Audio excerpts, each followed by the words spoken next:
Bonjour et bienvenue dans cette présentation. L'objectif est de voir comment déterminer le délai imparti pour un essai dans un concours. Pour rappel, il existe deux types de concours. Concours horizontaux, à savoir les lancers et les sauts horizontaux. Ensuite, les concours verticaux, à savoir le saut en hauteur et le saut à la perche.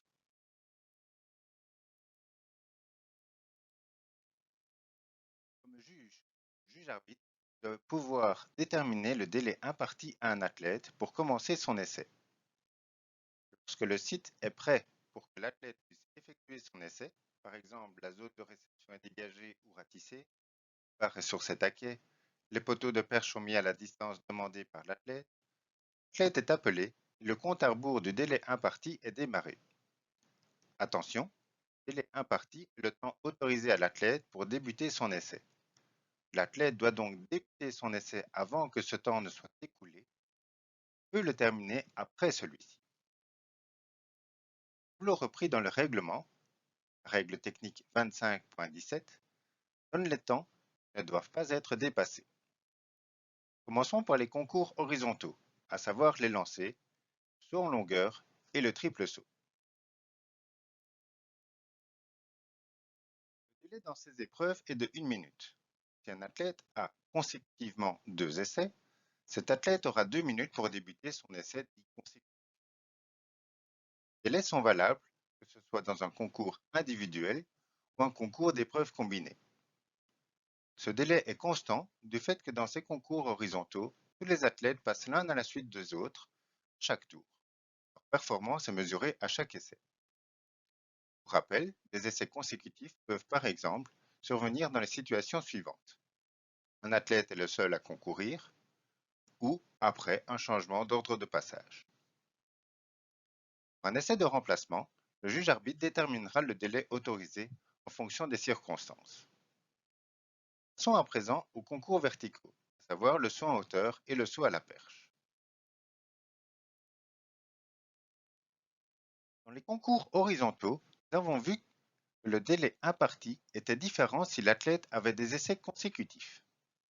Pour les concours verticaux, outre les essais consécutifs, le délai imparti dans ces épreuves dépend également du concours, du nombre d'athlètes encore en concours, du fait que le concours soit un concours individuel ou un concours d'épreuves combinées. Les délais varient donc en fonction de l'évolution du concours, du fait que les athlètes sont éliminés après 3 échecs consécutifs. De plus, la mesure est effectuée avant l'essai des athlètes, après une montée de barre. Tout d'abord, regardons les parties communes.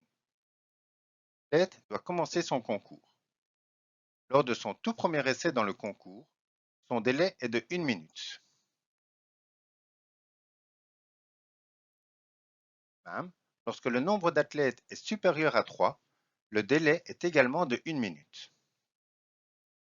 Un délai spécifique est accordé aux athlètes lorsqu'ils ne sont plus que 2 ou 3 en concours, ainsi que lorsque un athlète fait des essais consécutifs.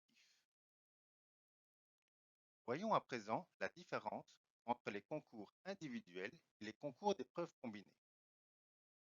Dans les épreuves combinées, il ne reste qu'un seul athlète en concours, le délai pour les essais consécutifs est utilisé, alors que dans les épreuves individuelles, ce délai augmente.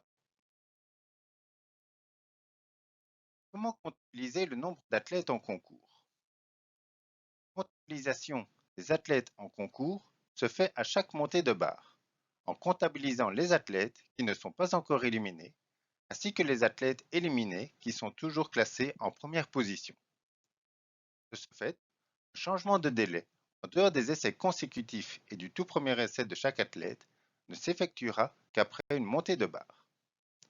Enfin, lorsqu'il ne reste qu'un seul athlète qui a remporté le concours, 1 minute supplémentaire lui sera accordée s'il tente d'établir un record du monde ou un autre record pertinent pour la compétition. En conclusion, pour déterminer le délai imparti pour un essai dans un concours, il faut respecter les étapes suivantes.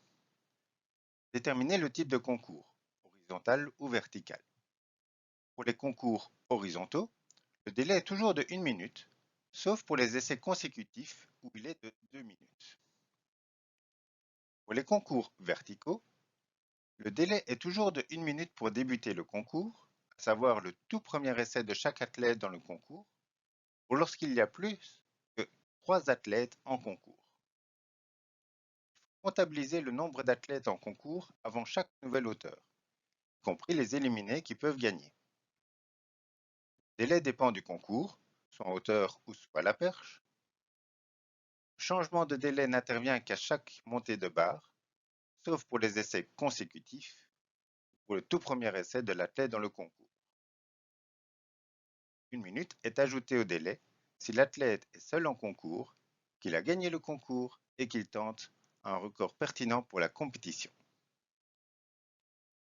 Les erreurs classiques dans cette détermination du délai imparti sont confondre les délais impartis entre les différents concours, changer le délai imparti dans les concours verticaux sur une même hauteur, en dehors des essais consécutifs du premier essai d'un athlète dans le concours, oublier que l'athlète débute son concours alors qu'il ne reste déjà moins 4 athlètes dans le concours, oublier de comptabiliser les athlètes éliminés qui sont toujours dans la possibilité de remporter le concours, d'accorder 1 minute à chaque premier essai à des hauteurs différentes.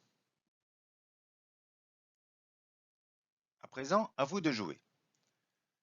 Supposons un concours individuel de saut à la perche avec 2 athlètes dont les 3 premières hauteurs sont documentées dans le tableau. Je vous laisse réfléchir aux 3 questions suivantes.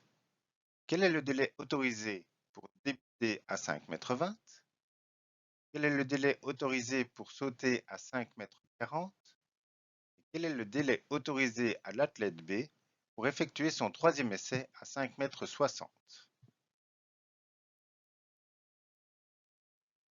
Passons à la correction de cet exercice. Quel est le délai autorisé pour débuter à 5,20 m? 1 minute à chaque athlète, car ils effectuent leur tout premier essai dans le concours. Quel est le délai autorisé pour sauter à 5,40 m? 2 minutes, car il y a 2 athlètes en concours, que c'est un concours de saut à la perche.